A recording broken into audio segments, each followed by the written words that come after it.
What is happening, YouTube? So, of course, the Clippers, our early playoff exit. Clippers got bounced in the first round. Um, Game one, we had a lot of hopes, did pretty well. Game two, Dallas just took control. Not too much of a bad loss. Game three, Dallas just dominated. Game four, we bounced back. And five and six, everything just went wrong, man. Um, Obviously, Kawhi Leonard being out shouldn't be an excuse. Um, we had Harden, PG. Harden, he showed up in that one game. He showed up in game four. Um, PG, he's been awful. And I hate to say it, five and six. Um, so many things that we just should have done. One thing is allow Russell Westbrook to run point guard. Um, the whole entire series, Russell Westbrook has been used like Kyle Korver or JJ Redick. Russell Westbrook is a point guard. He's not a shooting guard. James Harden is a natural shooting guard, not a point guard. Yeah, Harden can, in theory, quote unquote, play point guard, but what does it do? It slows our offense down. And if you let Russell Westbrook play the point guard, our offense would have been way faster. And Ty Lue, he did try to adjust. He started PJ Tucker, which I know a lot of people didn't like, but the thing with PJ Tucker is at least he does hustle, which I know I'm not the type of guy who likes to play older player, but I give props where it's due. Um, he did show him some hustle, and he put some effort on defense. Um, so I gotta, give it that. And like towards the later this season, he did improve in his corner shots. Um, but everything just went wrong for the Clippers. And for Ty Lue, I have really mixed opinions about Ty Lue. He was not like last year Ty Lue when that guy just didn't adjust whatsoever. But Ty Lue still had a lot of flaws. Just like his things I mentioned, like not letting Russell Westbrook run the national point guard. And he still like the thing that I will say he does improve on is playing the younger players like Brandon Boston Jr. in the rotation a little bit. Um, Not by too much, but he does play the younger guys more in the regular season at least. He doesn't do well with Bones though. Um, what else? Um, Another thing, one flaw about Ty Lue is he played Mason Plumlee over Daniel Theis. Mason Plumlee, he is not good whatsoever. Gave up 7 points in 1 minute. Um, so I'm really 50-50 on Ty Lue. Like he did show some forms of improvements, but if there's like a Mike Brown type of coach who's not afraid to play the younger players, if we have a coach who's not afraid to, hey, let's just get Brandon Boston, let's get Bones Highland some minutes, let's get um Kobe Brown some minutes. Um, if we could get that type of coach, I would be happy to replace Ty Lue for that type of coach who's willing to play to infuse the youth with the vets and let Russell Westbrook play his natural position. But if there's one major thing that the Clippers need to do, and it's an ultimatum, it's what the Clippers must do, is they need to cut the problems and get rid of Lawrence Frank. Lawrence Frank, he's nothing but a disaster for the Clippers organization. This guy is inept, he's very reckless, and he's very incompetent, and due to his recklessness, we have no draft picks. This guy, he keeps wanting to star hunt and trade for older, quote unquote, proven players that doesn't help the team whatsoever. This guy thinks it's NBA 2K. He really does think it's NBA 2K. And there are so many trades I could dwell on, and it's gonna be a nice little rant. Um, this guy is just a total mess. First here, he took Jerome Robinson over Michael Porter Jr. That is not a hindsight move. Um, no way in his right mind you take a old high school's, not an old college player over a high upside player like Michael Porter Jr. There is no way you do that. If you make one mistake, that's fine, but this guy is just an abomination. If I'd have ranked Lawrence Frank compared to other general managers, I would say he's bottom five. He's bottom five general manager in the league. I might go as far to say he's bottom three. Like, he's just so inept. I gotta let Isaiah Hartenstein walk for John Wall. He listens too much of the mainstreamers' narrative, and he just drafts terribly. What else? He took Jason Preston over Ayo Dosunmu, and I'll admit that year I didn't really do so well with drafting too because I wanted Sharif Cooper, but that was one. Another one. Um, he took Kevin Gelly over guys like Keldon Johnson, Nick Claxton, Kevin Porter Jr., Jordan Poole. Terrible move. And then not only he drafts poorly, he is incredibly reckless. Um, especially the last 2, 3 years, he was just even worse than terrible. Um, he traded a first round pick for Eric Gordon, who he never needed, and he traded Luke Kennard away. Him trading Luke Kennard away, it's not the worst idea, but the problem is you just traded a first round pick for a guy to just clog up the rotations when you could have just either just trade Luke Kennard to stockpile the picks and then you just maybe let guys like Brandon Boston Jr. play more minutes. You could have done that. But Frank, he just throws away picks and he trades for proven players, quote unquote proven players. That set the team back. And then, of course, the night that made me very aggravated. He passed up Gigi Jackson. Kobe Brown, he's a better player than I anticipated, but he's nowhere near the level of Gigi Jackson. Gigi Jackson is going to be a certified superstar. And Memphis Grizzlies, man, we're going to win the championship next season. Lawrence Frank, like that night, he made me have two NBA teams. I was that mad. Because, well, not two NBA teams exactly. I'm pretty much a fan where Gigi Jackson goes. And Lawrence Frank really, really made me irate with his incompetence. Um, Lawrence Frank refuses the idea of trying to, help Kawhi Leonard and Paul George just get some younger players, try to build through the draft.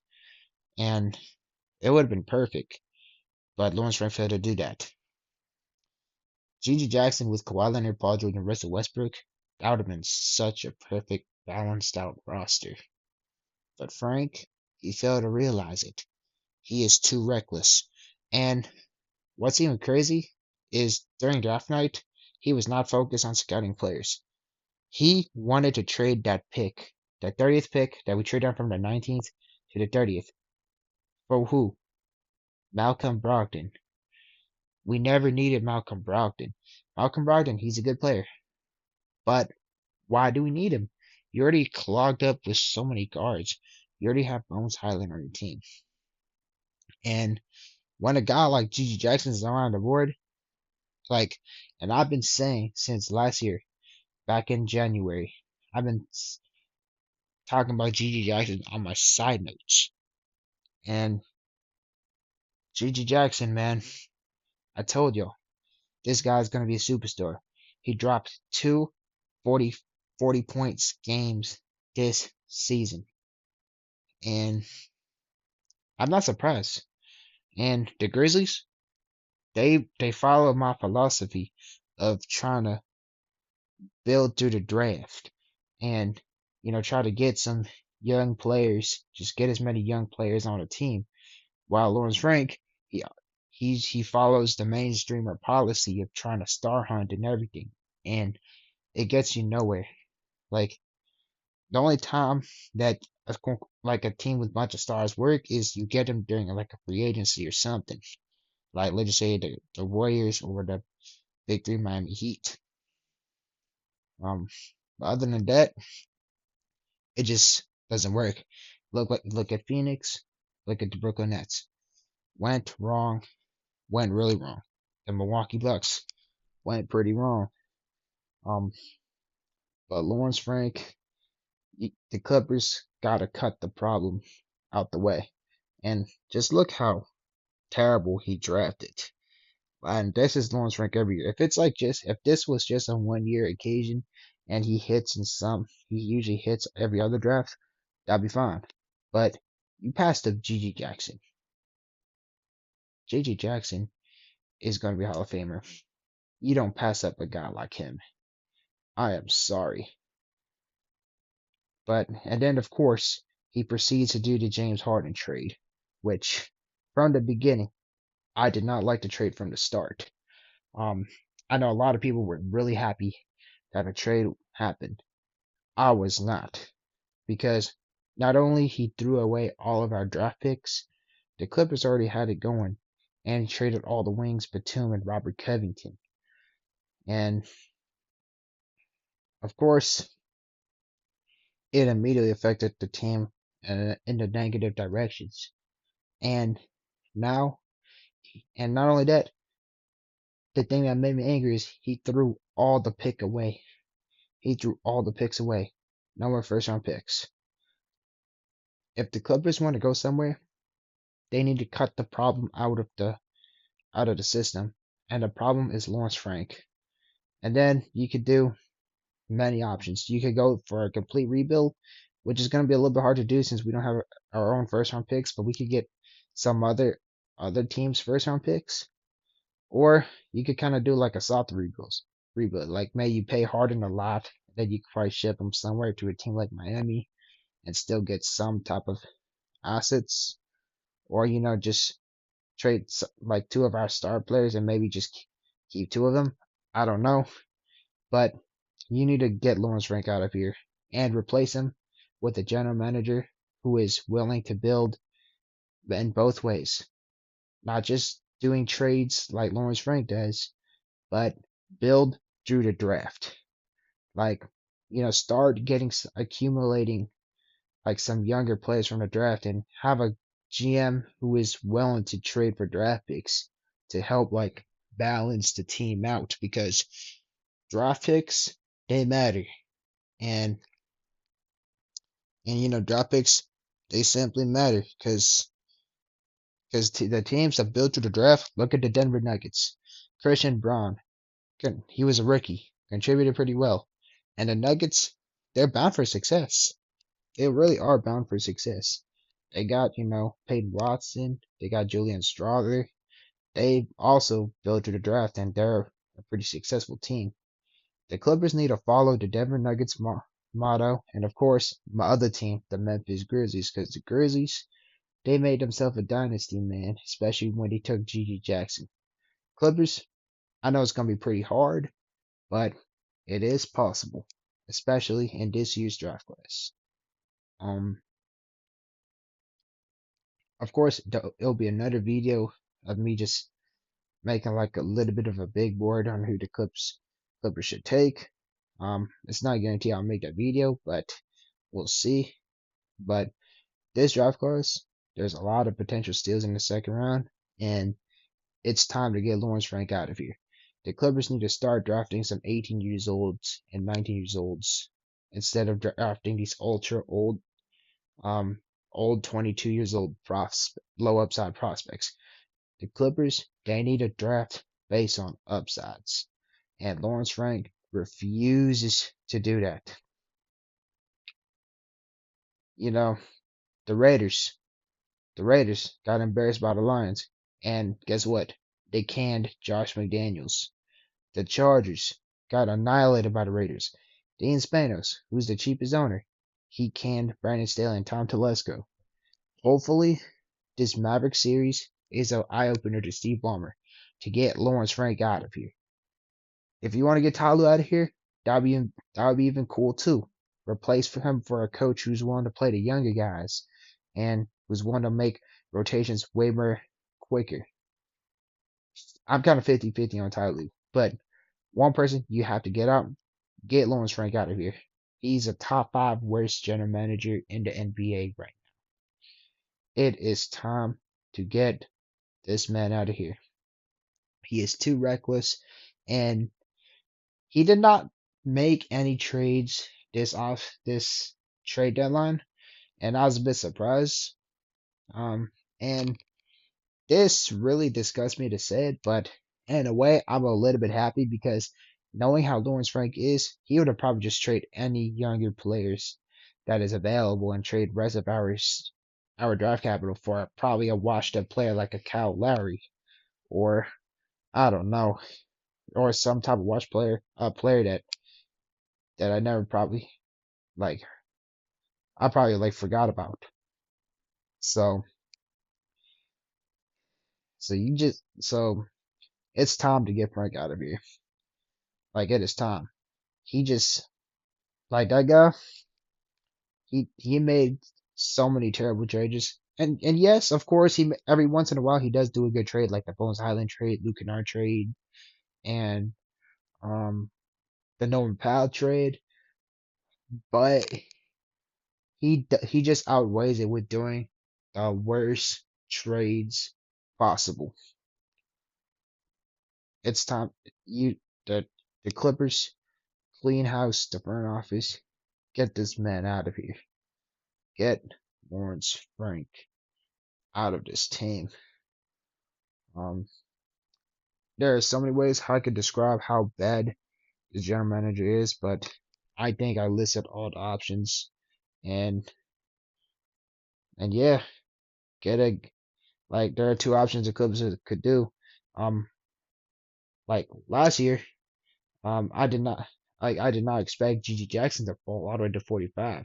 I thought he was going to be picked in the 20s, so I suggested, hey, maybe use Norman Powell as a trade asset to get a first round pick for GG Jackson. But then GG Jackson, he was still there at 30, and Frank did not take him, which really makes me pretty disappointed. So how could the Clippers rebuild? Um, like I said, you could either go a full rebuild or you could do like a retool, like maybe just trade one of your stars and get some assets and try to build a roster all around. Try to get younger role players and all that, and try to accumulate some draft picks. Because I've been telling you, Clippers need to try to get some rookies to so Kawhi and Paul George can mentor, and it would be a perfect, well balanced team. But Lawrence Frank, he refused to do that. He he listened to the mainstreamers, threw away the future away. He did this mentality. Oh, we want to quote unquote win now, and that win now mentality, it drags the team to the ground. But that's in this video. Um, I gotta say, you gotta fire Lawrence Frank. Please fire Lawrence Frank, and thank y'all so much for tuning in, and peace.